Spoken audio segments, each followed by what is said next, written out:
그리스도 안에서 사랑하는 성도 여러분, 이동훈 목사의 성경의 세계 시간입니다. 우리는 3월 첫째 주간을 시작하려 합니다. 오늘은 3월 6일 주일입니다.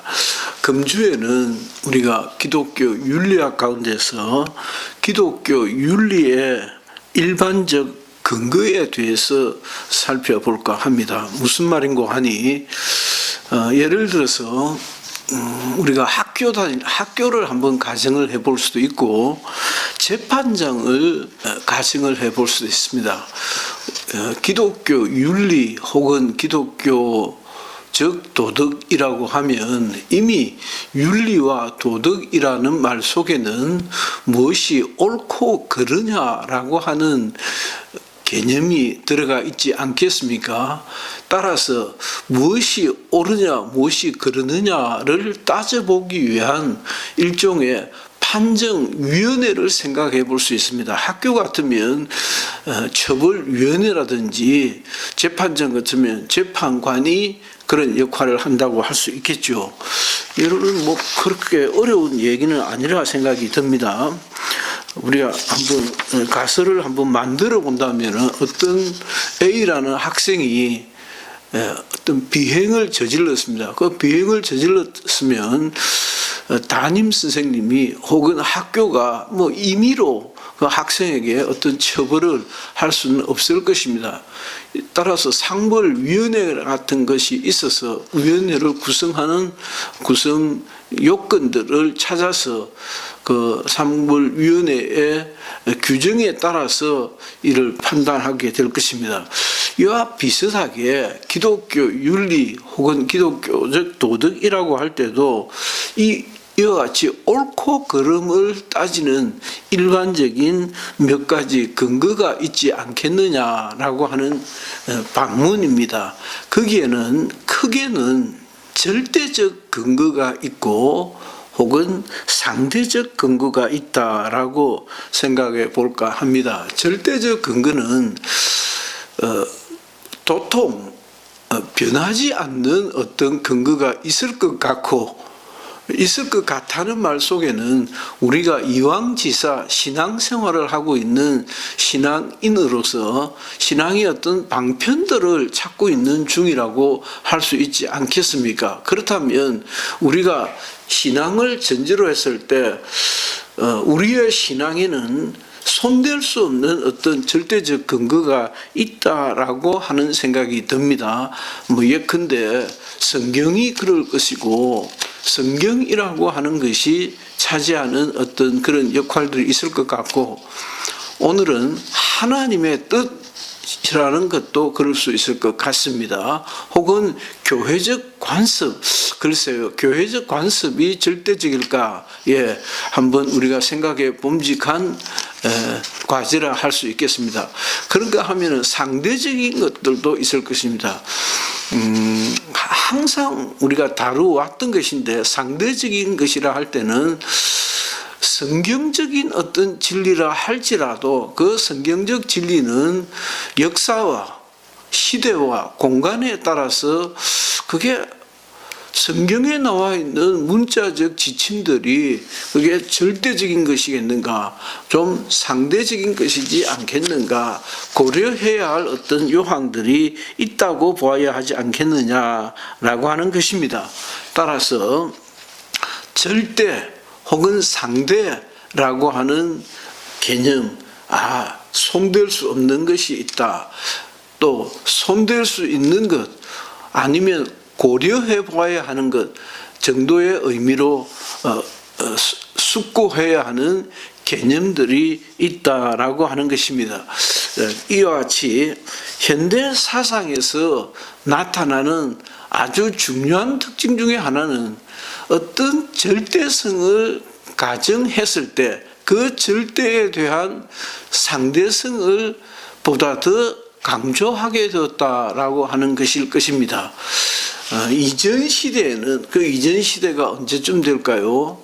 아마 중세 그 이전 시대, 그러니까 서유럽을 생각하더라도 중세 그 이전 시대에는 교회적 전통, 교회적 가르침이 보다 더 절대적인 어떤 포지션을 차지하고 있었을 것 같고, 종교개혁 이후에는 비로소 신앙적 어떤 프린시플이라 할지라도 그것은 보다 더 유연하게 시대에 맞게 혹은 공간에 맞게 혹은 시대적 상황에 맞게 조명해 보아야 하지 않는가라고 하는 생각도 조금 듭니다. 이와 같이 시간과 장소, 특별히 어떤 특정한 상황에 따라서 변할 수 있다고도 생각하는 것이 상대적인 것이고, 아니요, 그렇지 않소 라고 할 때 그것을 보다 더 절대적인 것이라고 할 수 있겠습니다. 상대성의 원리는 윤리 판단에 있어서 굉장히 중요한 사실일 것입니다. 이 상황성의 윤리, 플래처의 상황 윤리와 같이 어떤 상황이 가지고 있는 그 상황적 요소 때문에 무엇이 절대라고 하는 것도 그리 만만한 답은 아니다. 예를 들어서 거짓말하지 말라라고, 거짓 증거하지 말라라고 하는 것은 십계명에 있는 성경적 가르침인데, 거짓 증거하지 말라라고 하는 아주 쉬운 십계명의 한 계명을 배운 우리로서는 거짓말하지 말아야 한다라고 하는 작은 어떤 앙금이 여기 남아 있을 것입니다. 만약 그가 의사인데, 의사가 아니라도 마찬가지죠. 의사로서 자기가 진찰을 했던, 진료를 보았던 이 환자가 사망 직전인데 며칠 아니면 죽겠습니다 라고 이야기를 해야 되는가, 그것이 어떤 반향을 불러올 것인가 라고 하는 것을 고려해 보아야 하지 않겠습니까? 그와 같은 경우입니다. 또 그 얘기를 들었던 보호자의 경우도 이 사실을 내가 아버지께, 어머니께 그대로 말씀을 드려야 하는가, 거짓 증거하지 말라고 하셨는데 라고 하는 말을 단순히 거짓말하지 말라라고 하면 하얀 거짓말도 못해야 하는 것입니다. 할 수 없는 것입니다. 그러나 그것이 가져올 충격파를 고려해서 그게 거짓말인가? 라고 하는 것을 한번 따져보아야 하지 않느냐라고 할 때 이것을 상대적인 것이다 라고 해볼 수 있다는 것입니다. 상황을 고려해 보아야 한다라고 하는 것입니다. 만약 그와 같은 어떤 상황, 시대적 영향, 공간적 영향 등을 아예 아무것도 고려하지 않을 때 우리는 이를 교조주의라고도 하고 율법주의라고도 하고 혹은 성경 문자주의자라고도 할 수 있을 것입니다. 따라서 절대성을 강조를 하면 보다 더 율법주의로 흘러가게 되고, 또 문자적으로 흘러가게 되고, 보다 더 교조주의에 함몰되게 된다라고 하는 것입니다.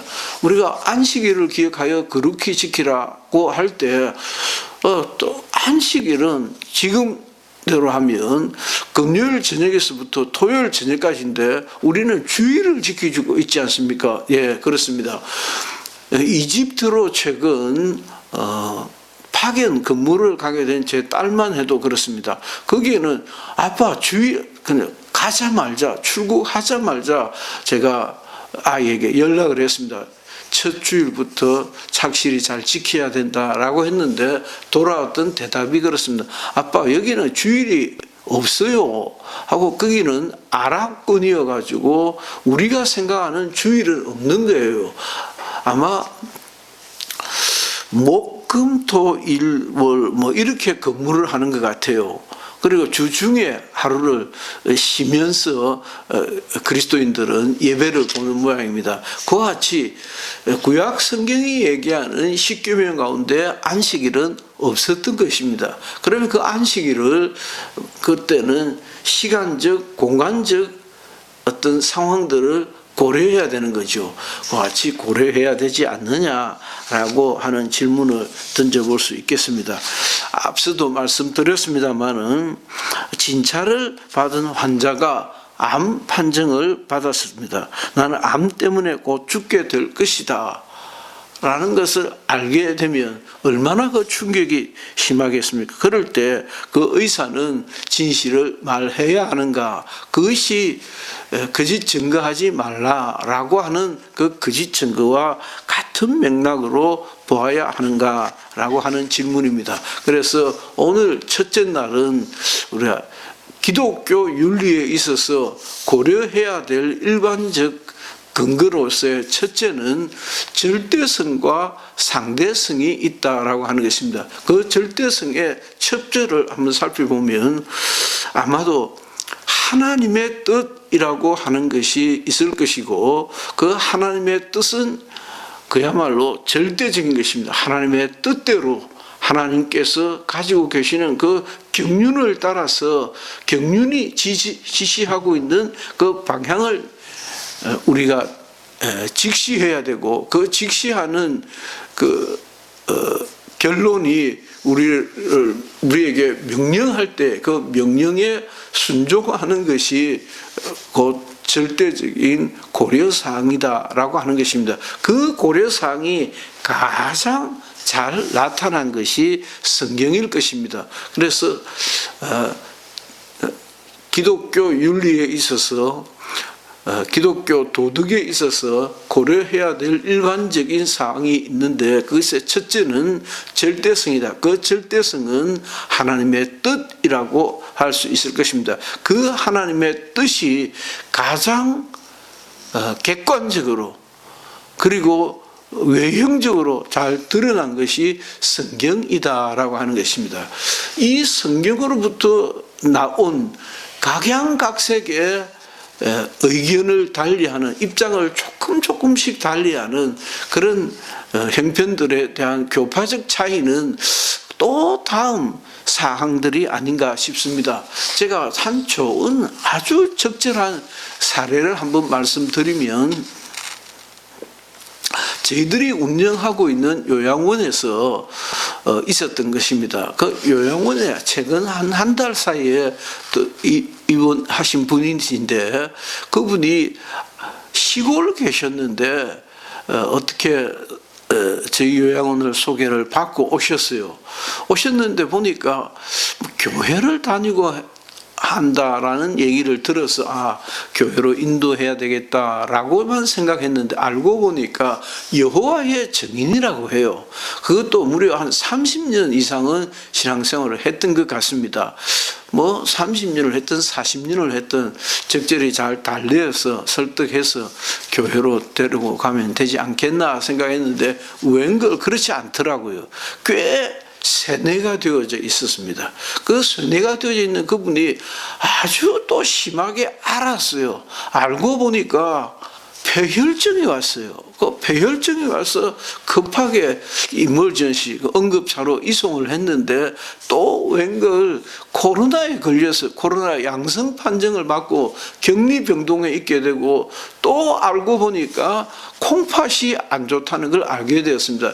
이와 같은 사상들을 잘 저희 요양원에 오시기 전에 검진을 다 받고 그 차트를 가지고 들어오셔야 했는데 저희들은 대퇴부 쪽에 정형외과적 수술을 하고 오신 걸로만 알고 있었는데 그렇게 많은 병들이 있었던 것입니다. 당장의 문제는 수혈을 할 수 없다는 것입니다. 수혈을 본인이 허락하지 않는다는 것입니다. 그래서 이런 경우에는 어떻게 해야 되는가? 수혈하지 못하면 수술할 수 없고 수술하지 못하면 그대로 죽는 것입니다. 실제로 여호와의 증인 교인들은 죽음을 각오하고 그렇게 서약을 합니다. 나는 절대 수혈하지 않습니다. 라고 하고 여기에서 많은 갈등을 겪지요. 그래서 그대로 수혈을 안 해서 죽게 되는 경우가 있고 그 죽음에 이르는 과정에서 의사가 또 법적인 책임을 져야 하는 경우도 있다라고 하는 말씀까지를 드리겠습니다. 이 같은 것들이 기독교 윤리의 일반적 판단의 근거로서의 절대성이 있는데 절대성에는 그야말로 손댈 수 없는 어떤 것이다. 그 손댈 수 없는 것이란 하나님의 뜻, 그 하나님의 뜻이 구체화된 성경 정도로 이야기할 수 있겠습니다. 그러나 그것도 그리 만만한 작업은 아니다라고 하는 것까지만 말씀드리고 다음 시간으로 넘어가 보겠습니다. 이동훈 목사의 성경의 세계 시간이었습니다. 감사합니다.